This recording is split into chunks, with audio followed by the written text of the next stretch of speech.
Welcome to the Bird Podcast. I'm Shobha Narayan. In this episode, we interview Deepa Mohan about her theories on repeated visits to the same birding location and many other ideas. Every good city needs a generous birding guide, one who is empathetic and loves to explore nature around her.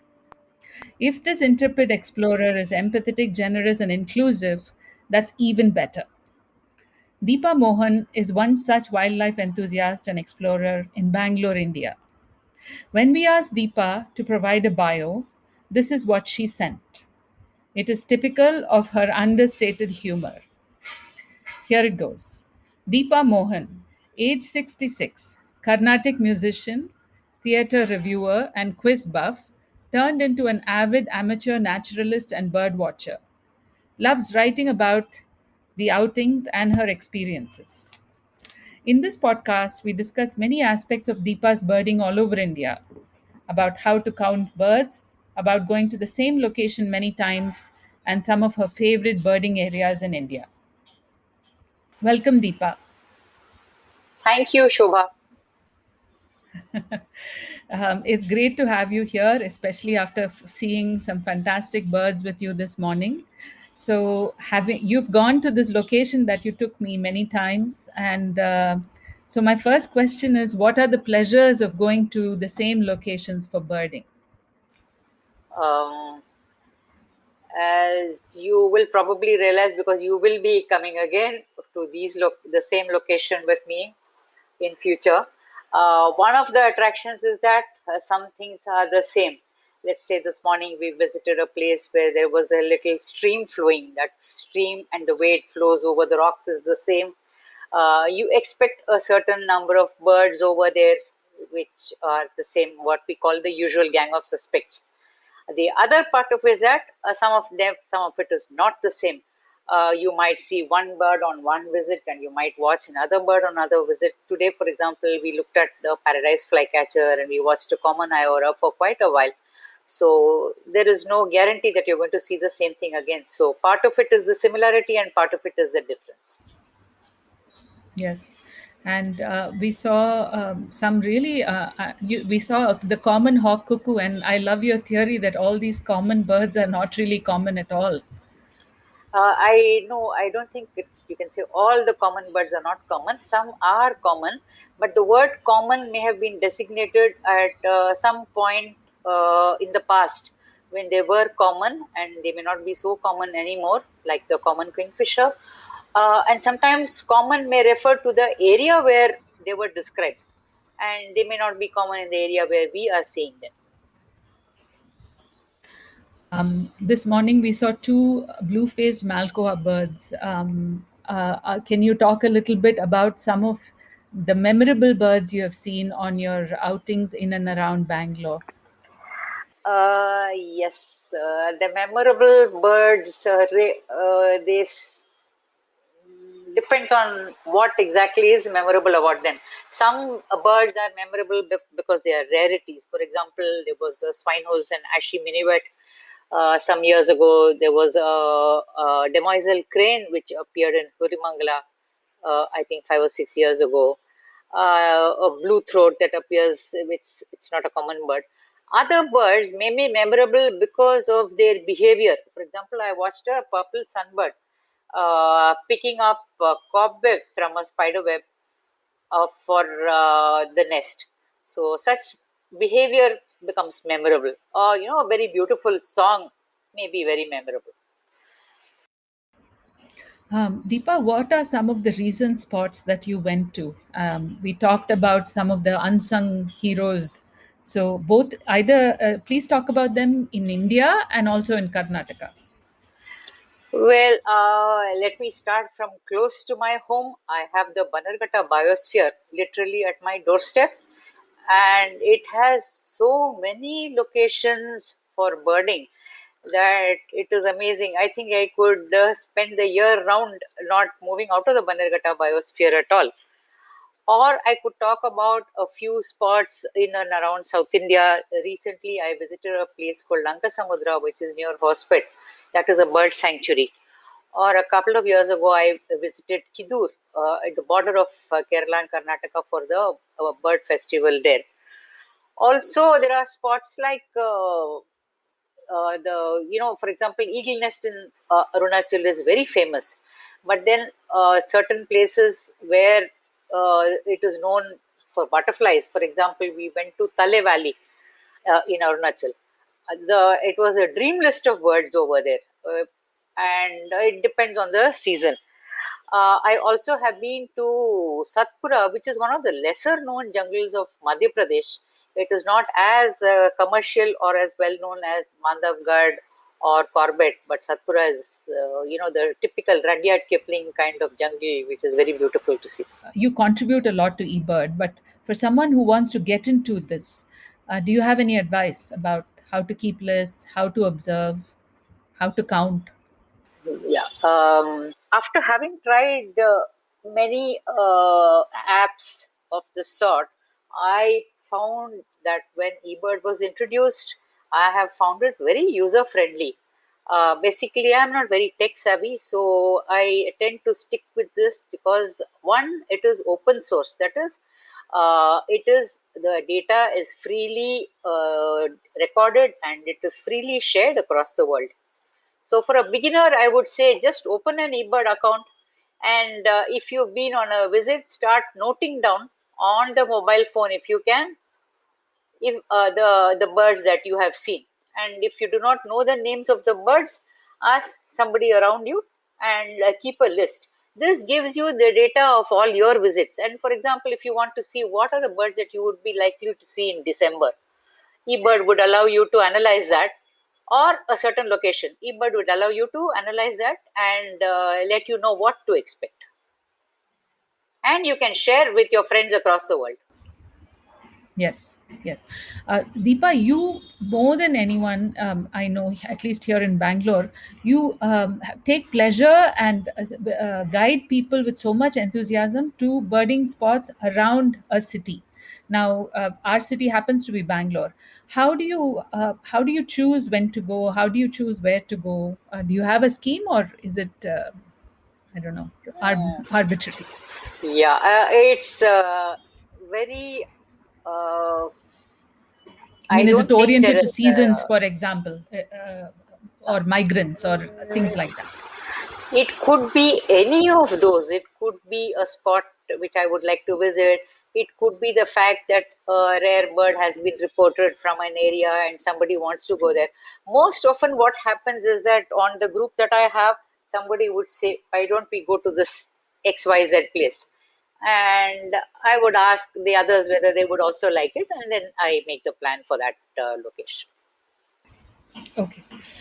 For somebody from abroad who is visiting Bangalore and has a weekend here, is there a list we can give them of some three or four birding locations around Bangalore that are a couple of hours away that might be worth visiting for a total stranger to Yeah, Bangalore? if you want to include anything within a stretch of 2 hours, yes, I would start probably with Hoskote Lake, which I still consider the top birding hotspot of Bangalore. Then there are the various birding locations in Devra and Durga, for example, the temple area itself, then the Devra and Durga forest. And then, of course, in the south, there are these multiple lakes, Tegur Lake, Mutanalur Lake, and the forest area of Banerghatta. Um, this morning we talked about another forest where you said don't go there alone. It's also within Banargata, but it's a birding hotspot. Do you remember the name of that? Yeah, Starts with J. many of these forest hotspots, especially in the Bannerghatta biosphere, are a little worrisome because of the aggressive elephants. The conflict history is pretty high, so we generally try to go in groups and do not go alone. I think the spot that you are referring to is called Jaipur Doddi in the Bannerghatta area. Yes. Deepa, you have a very inclusive approach to your outings because when you go, you see birds, then you see butterflies, insects, moths, and then you see monitor lizards, trees, leaves. Can you tell us a little bit about how the art of seeing through Deepa Mohan's eyes? How do you see? Yeah. When I started with my birding journey with the naturalist training program conducted by Karthikeyan, or Karthik as he is affectionately known, who is the chief naturalist of Jungle Lodges and Resorts, he almost immediately inculcated into all of us that the birds are very beautiful to see, but then the whole picture is also very important. That is the setting, the trees on which the birds are sitting, the berries on which they feed, the insects which they like to pick up. So over a period of time, one gets interested in all of that. And I've been very lucky to have a whole range of experts from whom I've been able to learn. Yeah. Um, what are your memory hacks, Deepa, for all this nature information that you've been collecting over the years? This morning you showed us some trees. This morning you talked about how moths lay eggs on the leaves. What is your trick for learning and retaining information about birds and other species? The first prerequisite, of course, is being very interested. The second one is being able to observe. What happens is when you go out with experts in the field, they show you a lot of small and big things. Then it trains your eye and your ear to observe and to listen and to gather that information. So that the memories and the information just stay with you. And over a period of time, you sort of process that information into knowledge. Yeah, but since my memory is very erratic, I really cannot claim that I can give any memory tricks. Okay. um, Tell us, we talked about this. Everybody says I have no favorite species, but I always push them to name some favorite. So please talk about a few birds species that you like, Yes, again, very or tough even the question. pleasures of. Yeah. And you said, okay, what about the pleasures of raptors versus passerines versus water birds? So we agreed that this would be a compromise. In what sense are you saying it would be compromise? That instead of pushing you to name certain species, we would talk in general about the Uh, pleasures of raptors versus passerines versus water birds. yeah. Okay. Yes. So it is very difficult to quantify one against the other because each of them has special appeal. Each of them is unique, actually. So yes, the water birds can be, for example, the water birds you can see almost through the day. The passerines would be likely to be active early in the morning. The raptors a little later in the day because they are soaring on the thermals.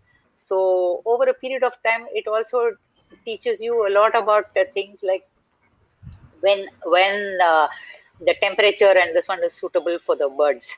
So the favorite birds, ultimately I suppose I would have a preference for colorful birds rather than the little warblers, which are also impressive because they come all the way from Europe on their migration path. But if you see a colorful bird, and especially when I take out young children and adults who are beginning, colorful birds would hold their attention immediately. Any unusual species that you would like to talk about?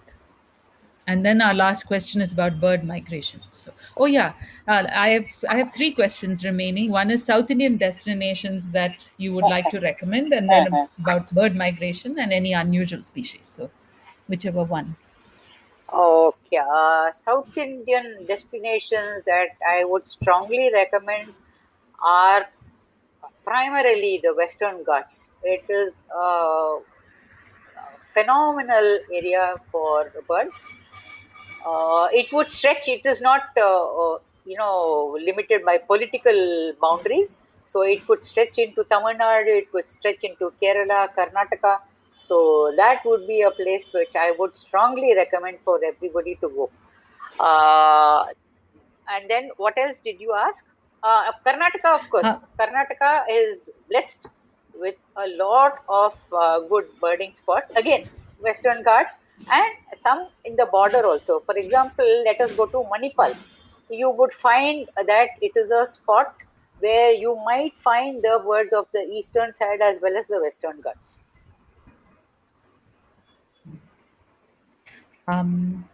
Then we wanted to talk about bird migration and any unusual species that you might like to tell, especially for our viewer or listeners from who are not from India. Yeah. Um, Unusual species, yes, we do have occasionally vagrants moving in. We have overwintering birds. We have birds which you would not expect in South India at all. Just last week, somebody has sighted a black-capped kingfisher, and it is a passage migrant, but it has been around for more than a week, so that is itself unusual. For more than a month, we had a blue throat wintering in a lake near Bangalore, that was Anekal Lake. We had a demoiselle crane, which is found only in the north, which was here for more than a month. So these kind of things. I once recorded a dark-sided flycatcher in Nandi Hills, which was not recorded in South India. So these kind of unusual things keep cropping up, and the more often you go birding, the more likely you are to see them. Yeah. And regarding bird migration, I think bird migration, or even sometimes insect migration, it is one of the biggest magical marvels of the world. To have birds which fly like the bar-headed geese across the Himalaya, or to have the really small birds like the Siberian stone chat or the tiny warblers which come here all the way from Europe and then go all the way back. You have the Amur falcons that come in from Africa and go back. So when you look at that and you read about it and you learn about it, your mind is really blown away. On that note, Deepa Mohan, I want to thank you for being on the Bird Podcast. May I share your blog address and your email for anyone who would like to get in touch with you? Yes, please. I blog at two locations. One is the very old but still going live journal. And the Yes. other one is WordPress. So you can choose whichever it is. And my name there is DEPONTI. Deepa Auntie has sort of got morphed into Deepantis. Okay, great. I'll send it to them and I'll share your email on the show notes as well. Thank you so much, Deepa, for being Thank you, on Shobha. the Thank you Bird very Podcast. much. And thank you, Tamanna, for technically monitoring the show.